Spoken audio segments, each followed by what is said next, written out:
La Mishnah nous a dit Koufaïn Gimel Amoud Aleph, la Mishnah nous a dit, elle nous a enseigné la notion de Harev, du garant. Sur ça, la Gemara a dit si Imamarlo Almenat, donc en haut de la page, première ligne en haut de la page, c'était marqué Imamarlo Almenat Shefra Mimiché RT, si le prêteur a posé la condition en disant je me laisse le droit de réclamer qui je souhaite, eh ben il te donne le droit, il te donne le droit, On a accepté les conditions, c'est les conditions du jeu, n'est-ce pas? Donc là, le garant, il sera garant, et il ne pourra pas dire va d'abord là-bas, va d'abord. Non, je me suis laissé le droit. Ça, c'est la position de Tanakama. Rabbi Shimon ben Gamliel dit non, pas du tout. Rabbi Shimon ben Gamliel Omer, Imesh Nechassim la lové, si l'emprunteur a des biens, Ben Kar ou Ben Kar, Lo Ephraim Mina Arev. Il ne pourra pas, dans le cas où l'emprunteur a des biens, même s'il a posé la condition explicite, le prêteur a posé la condition. Il s'est dit, je me laisse le droit de réclamer le garant si je souhaite. Et tout le monde a dit Amen, Amen. Malgré tout, zéro. Ça ne prend pas effet. Donc, Marloquette, deux avis. L'un dit oui, l'autre dit non. Et là, il faut comprendre le pourquoi du comment. On y arrive. On va voir de quoi il s'agit d'abord. La Gemara va nous révéler qu'il y a deux types de garants. C'était déjà mentionné dans les lignes précédentes, comme nous a rappelé Rabbi Ephraim. La Gemara nous a déjà dit que Yehuda, c'est le premier garant, on va dire, qui figure dans la Torah, mais lui c'est un garant particulier. Pourquoi c'est un garant particulier? Parce qu'il a dit Tena Oto Aliadi, donne-le entre mes mains. Donc s'il a reçu, c'est pas un garant spectateur, c'est pas un garant qui s'engage oralement, c'est un garant qui a été actif dans la transaction. Donc s'il est actif, il est quelque part comme si il était lui-même emprunteur. Donc si on se pose la question, qu'est-ce qui se passe dans un cas où le garant, il n'est pas seulement garant, il est emprunteur, mais il est emprunteur. Vous savez qu'il y a dans les, je ne sais pas comment ça se passe ici, mais à la banque, n'est-ce pas, quand on emprunte pour un bien immobilier ou l'homme échané, il y a différents statuts. Il y a emprunteur 1, emprunteur 2, emprunteur 3, etc. Et il y a les garants. La Torah considère, la Gemara nous enseigne ici, qu'on considère que si l'argent a transité par les garants, le garant n'est pas garant, il est emprunteur. Donc tout simplement, c'est normal que normalement, j'ai caricaturé, n'est-ce pas, un petit peu, mais c'est ce que la Gemara dit comme différence. Tu ne peux pas comparer de l'argent qui a transité par le garant et de l'argent qui n'a pas transité par le garant. L'argent qui a transité par le garant est devenu emprunteur. Donc c'est normal que le prêteur peut lui réclamer. Il est emprunteur, même si c'était dans l'intention de faire transiter, mais c'est passé par lui. Par contre, s'il est seulement spectateur, il dit je me porte garant et l'argent est passé du prêteur à l'emprunteur, là c'est le cas, le harev classique. La Gemara va parler maintenant. Amaraba Vachana. Donc Vimamar Menaché Ephraim Mishertse. Aux deux points. Amaraba Vachana Marabi Yochanan. Lo Shanu la Shen Nechassim la Lové. Aval le Nechassim Lové lo Ephraim Mina Harev. La Gemara dit tout ce qu'il a dit. Tout ce que nous venons de voir, tout ce que la Mishnah nous dit, que dans le cas où le prêteur a dit je me laisse le droit de réclamer qui je veux, eh ben il a le droit de réclamer le harev, même en premier, c'est ce que la Gemara disait plus haut, c'est seulement dans le cas où l'emprunteur n'a pas de bien. La Gemara dit j'ai un problème, je ne comprends plus rien après. C'est impossible de dire ça, pourquoi? Parce que ça, c'est dans les propos de Rabbi Shimon ben Gamliel, on voit que c'est pas de ça qu'on parle. Parce que Rabbi Shimon ben Gamliel a dit si l'emprunteur a des biens, je ne peux pas réclamer le garant. J'en déduis que Rabbi Shimon ben Gamliel est en désaccord avec Tanakama, et Tanakama penserait, même si l'emprunteur a des biens, il peut quand même réclamer le garant. Pourquoi? Parce qu'il a posé la condition. Donc comment toi tu peux me dire que la position de Tanakama est que je ne peux pas réclamer le garant si l'emprunteur a des biens? Ça c'est la position de Rabbi Shimon ben Gamliel. Donc j'en déduis que Tanakama est en désaccord avec Rabbi Shimon ben Gamliel. Et il pense que s'il y a eu condition, il y a condition qu'il ait des biens ou qu'il n'ait pas de biens. Question de la Gemara. Donc la Gemara a dit Rabbi Shimon ben Gamliel Omer, Imiesh Nechassim la lové, Lo Ifra Minarev, Michal Tanakama Savar. J'en déduis que la position de Tanakama est Loshna Hachi, Veloshna Hachi. Dans tous les cas, le prêteur pourra réclamer le garant, même si l'emprunteur a des biens, du fait que j'ai posé la condition, à savoir je me donne le droit de réclamer le garant dans tous les cas, eh ben c'est une condition valable. La Gemara dit on ouvre une parenthèse, la Mishnah elle a écourté, mais entre les lignes il y a certains mots à rajouter, à savoir il y a des mots manquants Ça ne veut pas dire que le Tana, il s'est oublié, il dormait. Il ne dort pas le Tana. Le Tana, il est toujours réveillé. C'est nous qui dormons. Mais le Tana a jugé que ce n'était pas nécessaire de préciser certains mots comme ça.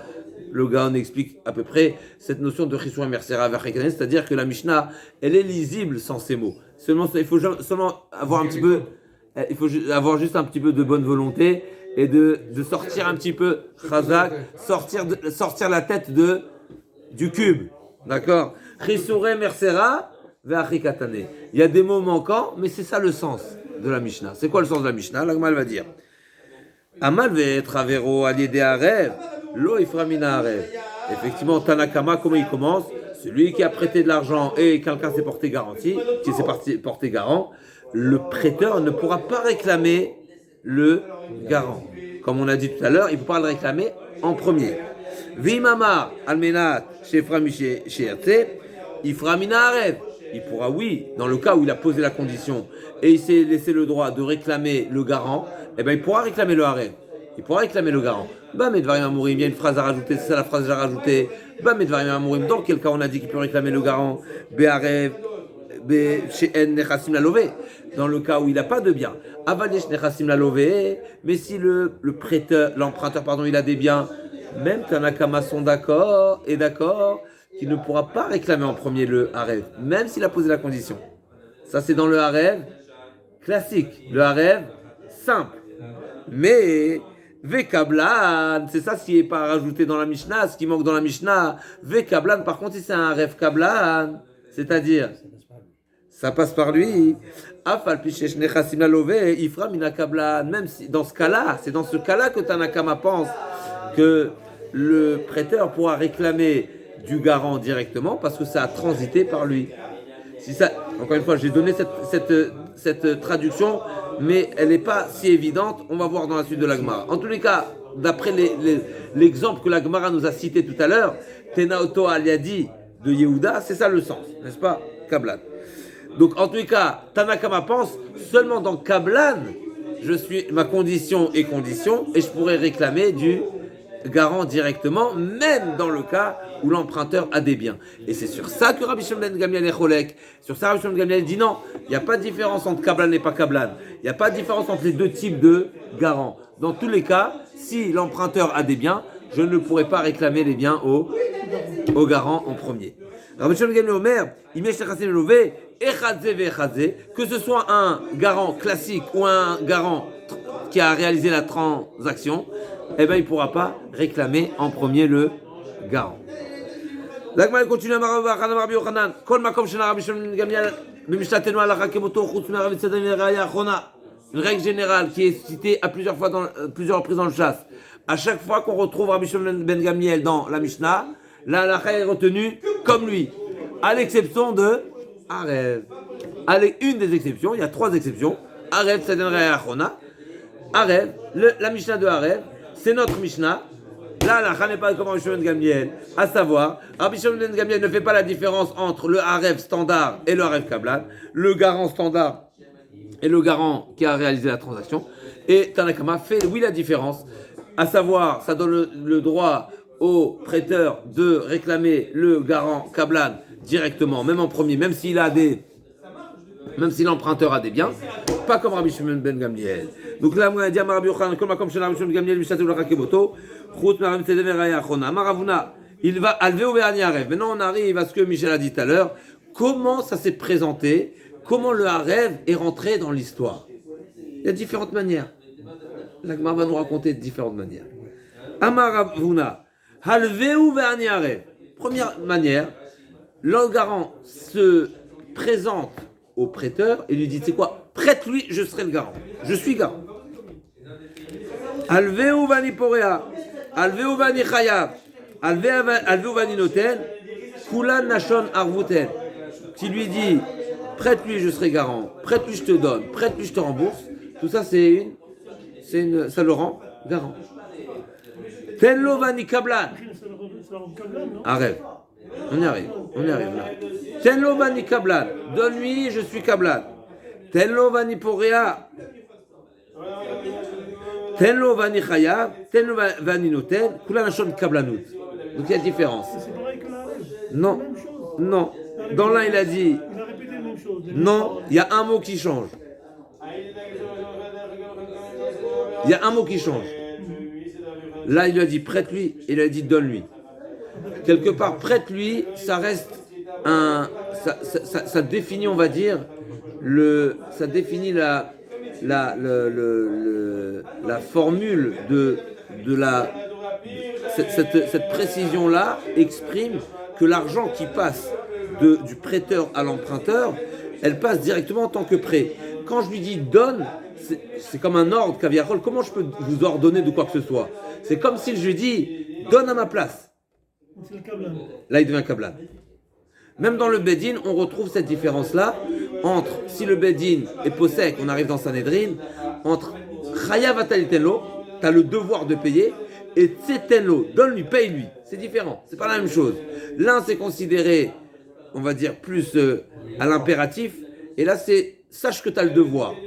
Là aussi, prête-lui, ça reste un petit peu personnel entre le prêteur et l'emprunteur. Quand je dis donne-lui, c'est comme si c'est cette notion de osé alpiv.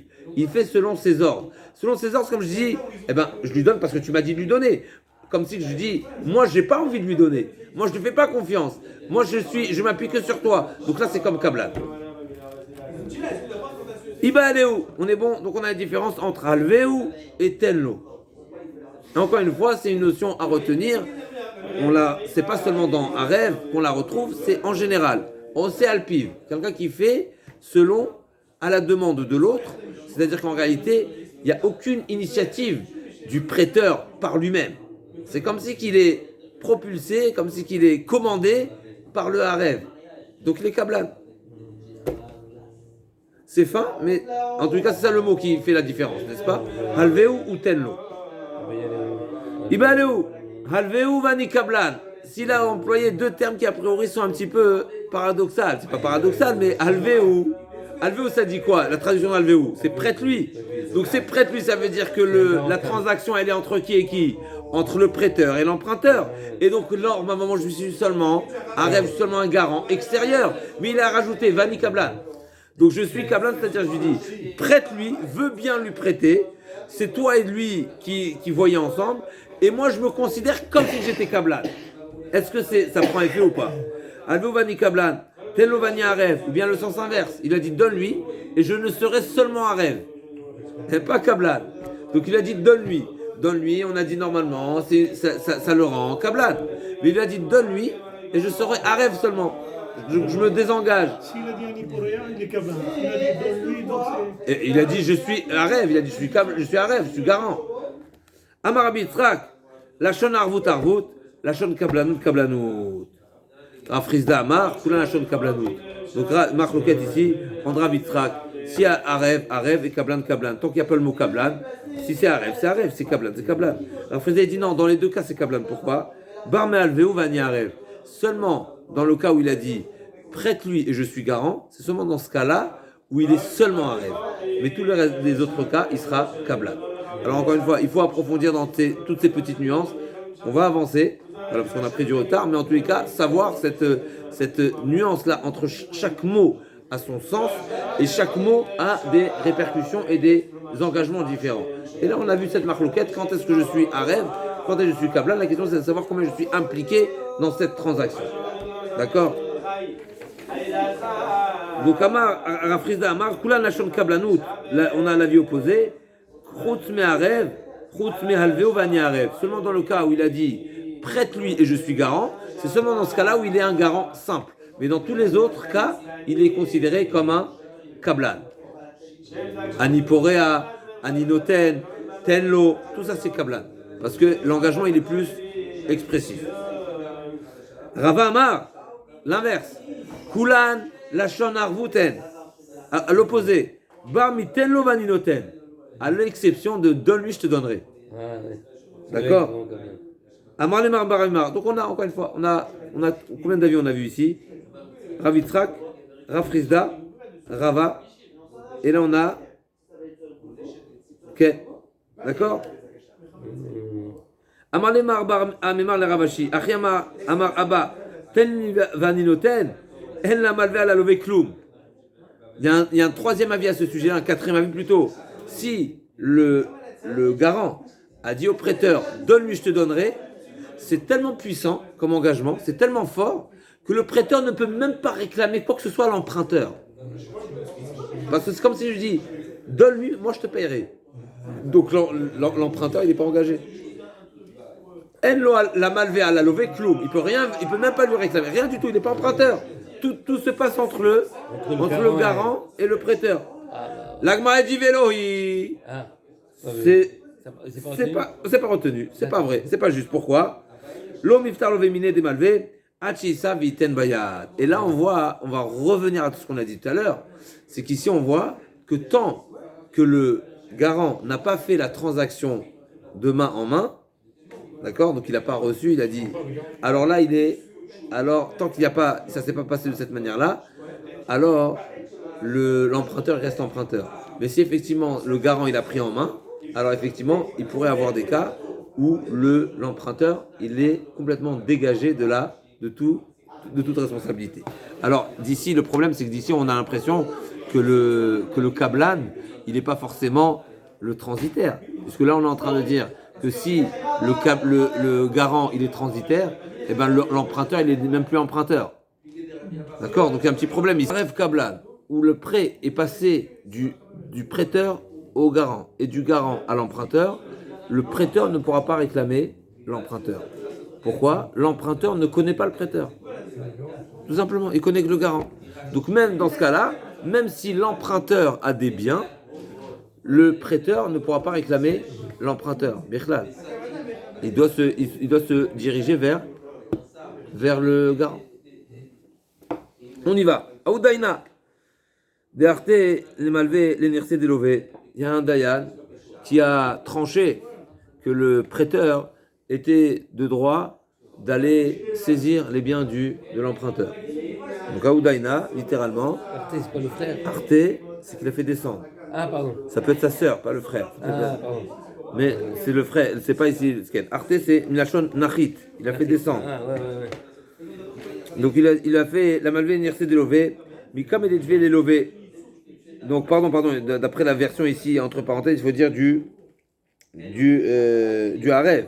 Donc le Dayan, il a autorisé le prêteur à aller saisir des biens du garant avant même que le prêteur n'ait réclamé l'emprunteur. Ok? Donc Aoudaïna d'Arte les malvé nircé des lovés, mais comme il est devait les lovés. Salke Ravachin bere de Ravieba, Amaravaman Chakin Mevad Kiamilta, il a Ravchanin bere de Ravieba, Kassavar.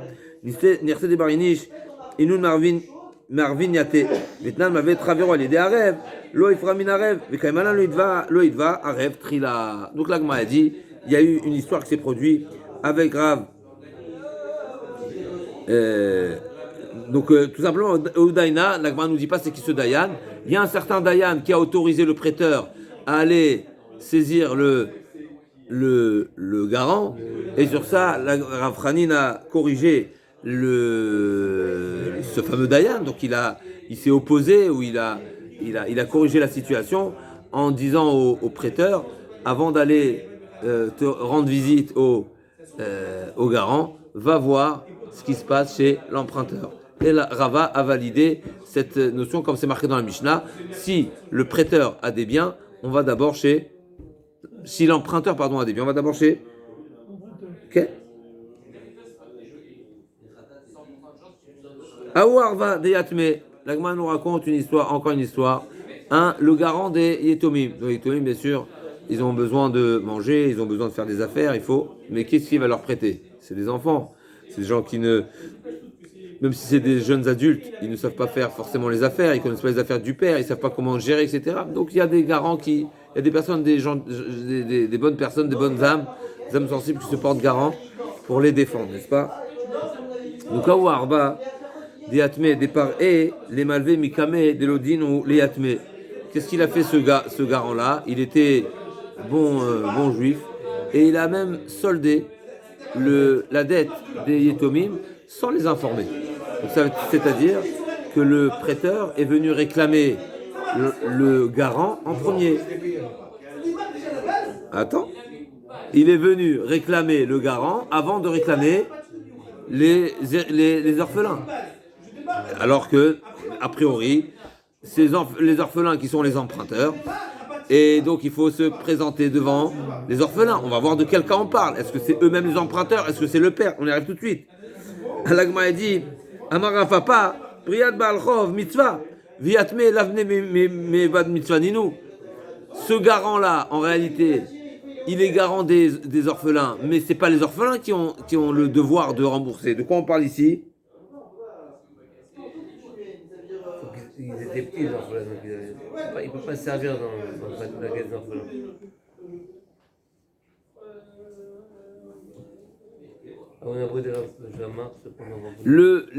D'après le Rajba, les orphelins maintenant sont redevables envers le Harev, et cette redevance-là, elle est d'une nature d'une mitzvah, et on ne peut pas forcer des enfants moins de 13 ans à accomplir une mitzvah, un commandement positif. Veravuna bered Rav Yoshua amar, ima tzareat fessé. Donc on m'a dit, il y a un autre problème ici, Bichlal. C'est que peut-être, vous savez pourquoi maintenant les Yetomim n'ont pas le devoir de rembourser cette dette-là au Harev, tout simplement parce que peut-être que le prêteur était déjà remboursé. Il avait déjà une saisie. C'est-à-dire que le père... C'est l'Harev qui l'a payé. Non, le Harev l'a payé. Nous on cherche à savoir maintenant si le Harev peut se retourner contre les orphelins. L'Agma donne deux explications. Deux raisons pour lesquelles le Harev ne pourra pas réclamer les orphelins. Un, parce que de rembourser une dette, c'est seulement une mitzvah, et on ne peut pas imposer une mitzvah à des enfants. Deuxièmement, peut-être qu'en réalité, le prêteur avait déjà été remboursé par le père. Oui. Et Masrayat Fessé. Et donc l'Agma a dit, Maï Benayou, quelle est la différence entre les deux explications? Au final, le Harev, il peut pas réclamer aux orphelins. on ne sait pas, on suppose, on craint. Peut-être que, on craint que en réalité, le garant a payé une dette qui était déjà soldée, qui était déjà acquittée. Donc comment tu peux me réclamer les enfants? Mais peut-être le père a déjà remboursé. Ika Benayou, Shechayav Modé. L'Agma dit, c'est quoi la différence entre les deux? La différence entre les deux explications. Est-ce que la raison pour laquelle les orphelins sont dispensés, c'est parce qu'on ne peut pas leur imposer une mitzvah, ou bien parce qu'on craint que la dette a déjà été soldée? Tout simplement que le père a reconnu qu'il était redevable. Si le père reconnaît qu'il était redevable sur son lit de mort, il dit, vous savez, j'ai une dette envers Shimon. Donc on sait qu'il n'a pas payé. Mais d'un autre côté, c'est pas pour autant qu'on pourra forcer les Yetomim à solder, parce que c'est une mitzvah. Une mitzvah, on ne peut pas les forcer à faire une mitzvah. D'accord? Ou bien tout simplement dans un autre cas, ce qui ressemble aussi qu'on parle d'un cas où l'emprunteur a été traîné en justice et il a été jugé coupable, il a été condamné, il a été reconnu coupable, donc il devait payer. Et il a refusé de payer, et il est mort dans sa shamta, il est mort dans cette situation-là. Donc on l'a mis en quarantaine, donc on sait qu'il n'a pas remboursé. Donc ou bien c'est qu'il reconnaît sa dette volontairement, ou bien qu'il n'a pas voulu reconnaître, mais le Bedin a déjà culpabilisé. Pas l'onesh, il l'a rendu coupable. Alors donc il est grave de payer. Donc on sait qu'il n'a pas payé. Il est mort. Il est mort dans son état de nidouille, c'est-à-dire que le Bedin lui a dit tu dois payer, et lui il s'est opposé à payer, il en est mort dans son nidouille. Quelqu'un qui s'oppose à appliquer le din du Bedin, qu'est-ce que le Bedin le fait? Le met en quarantaine. Le Bedin l'a mis en quarantaine et lui il n'est pas sorti de son état de quarantaine. Ça veut dire qu'il n'a pas payé. C'est tout. Donc je sais qu'il n'a pas payé. Ou bien qu'il a reconnu, ou bien qu'il ne reconnaît pas, mais le Bedin l'a rendu coupable. C'est la même chose. C'est-à-dire qu'en fait, ceux qui s'occupent des Yetomim, ils peuvent. Shalchou metam shamtu met beshamte, incheta kiravuna bered Rav Yoshua. L'Agma elle conclut que la lacha est comme Ravuna bered Rav Yoshua, à savoir que si le père est mort alors qu'on est dans la certitude qu'il n'a pas payé, eh bien effectivement il pourra réclamer au Harev. Parce que toute la crainte c'est de peur que le père a soldé, mais si on sait que le père n'a pas soldé, ils peuvent réclamer. Et donc on n'a pas on ne retient pas la position de Rav Papa qui nous dit que Priat Balchov Mitzvah, que la raison pour laquelle on ne peut pas réclamer Yetomim, c'est parce que c'est une mitzvah, et on ne peut pas imposer une mitzvah au Yetomim. Non, c'est pas ça c'est pas ça la raison. La raison, c'est comme Ravuna, Beret de Rav Yehoshua. Métivé, Arev, Shayash Tachov Yotzim Tachat Yado, Eno Gove. Vim Katuv Bo, Itkabalti Mcha, Gove. Donc, un Arev, on nous parle d'un nouveau cas maintenant. Ayotse Mitachat Yede Arev. Et donc, le Arev, il a récupéré une lettre de créance au nom du père des Yetomim, et donc ça prouve que il a payé. D'accord, n'est-ce pas? Comment il a ce document entre les mains? Forcément que ça a été soldé.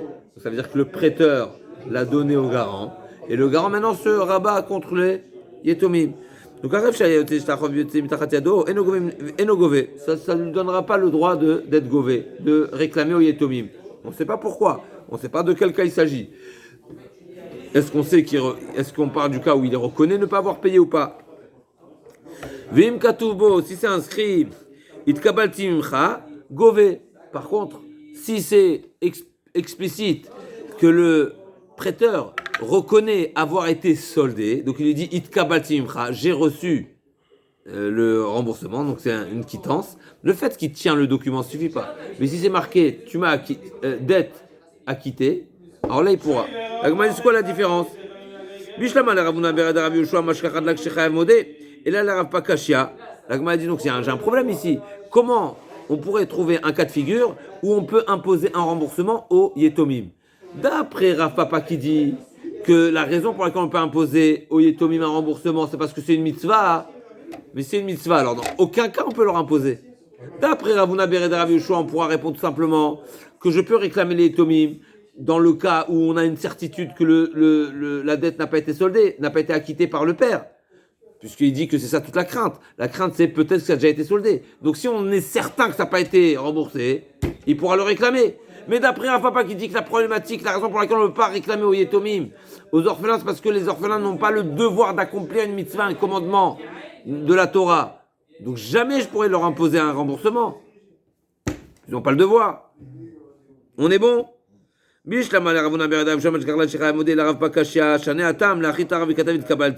a dit, c'est justement cette notion, cette mention qui figure dans le shtar, itkabalti, considère la dette comme une dette qui est bishtar, comme si c'est un emprunt qui n'est pas oral, qui est bishtar, et donc quand c'est bishtar, le Arev, il a un droit de saisie sur les biens des Yetomim, parce qu'on considère qu'il a un droit d'hypothèque. Si c'est un droit d'hypothèque, c'est sur les biens du père, pas les biens de l'enfant. Tout ça, c'est toute la différence entre un milva alpé et milva bishtar. Un emprunt qui est oral ou un emprunt qui est bishtar. Si c'est bishtar, ça génère une hypothèque. C'est l'hypothèque du père, et donc le garant pourra saisir les biens hypothéqués. Donc même Rav Papa sera d'accord que dans ce cas-là, on ne dira pas que les Yetomim n'ont pas le devoir de réaliser une mitzvah, on ne peut pas leur imposer une mitzvah parce que ça a généré une hypothèque.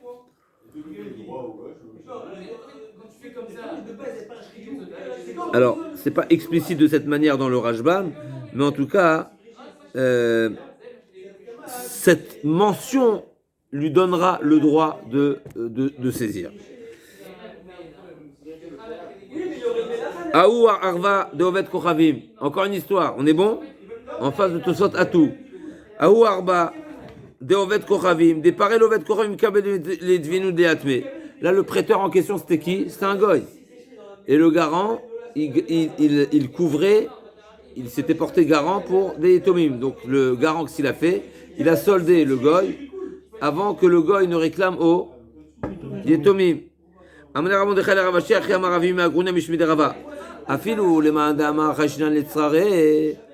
Ravuna Bered Rav Yehoshua qui a dit que normalement on ne peut pas réclamer, le garant ne peut pas réclamer les Yetomim. Pourquoi? Parce qu'on craint peut-être que le goy a déjà été, que le prêteur a déjà été soldé, a été acquitté, et la dette a été acquittée. Dans ce cas-là, il est d'accord. Pourquoi? Hanemile Israël. C'est seulement entre juifs qu'on dit ça. Avalovet Kochavim, Kevan de Batar Avazil, Lo Chashinan Letzrare. Chez les goïms, les prêteurs, le goy prêteur, quand il y a un garant, il se dirige directement chez le garant. Donc on n'est pas à Rochesh, on ne craint pas que l'emprunteur a déjà soldé. Pourquoi? Parce que le goy, il se dirige, il va pas chez le prêteur, chez l'emprunteur, il va chez le garant. Donc on ne craint pas. La Gemara dit non, l'inverse. La Gemara dit Amarle Adraba. Afilo le mandamar lochash netzre. La Gemara dit il y a une logique inverse.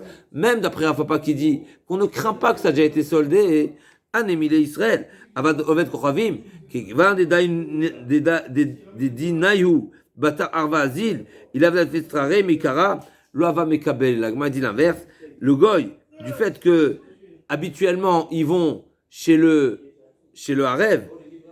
Il a fait cette strare mikara. Loava mekabele, si ce n'était qu'il avait déjà soldé, alors il n'aurait pas accepté Loava.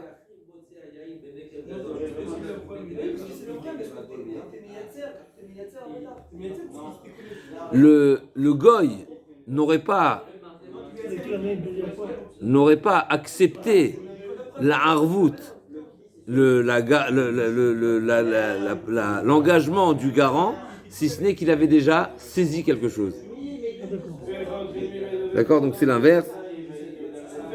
Et donc on est, oui, Rochesh, ça veut dire qu'un garant d'un juif pour un goy, on est Rochesh que le père a déjà soldé en réalité le harev, parce que sinon aucun harev ne va s'engager en faveur de quelqu'un quand il s'agit d'un prêteur goy, parce qu'il sait très bien que le garant, il sait très bien qu'il risque de se faire saisir en premier.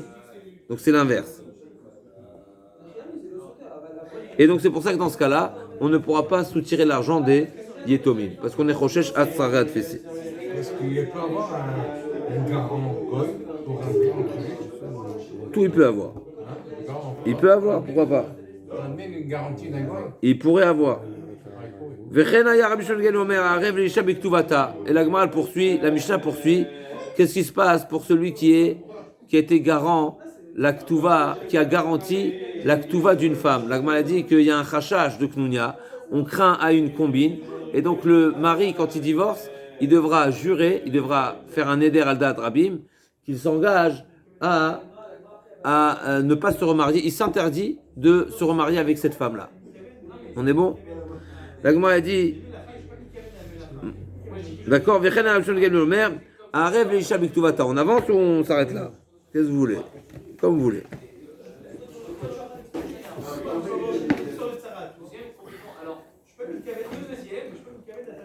Dans 5 minutes. Alors on s'arrête là.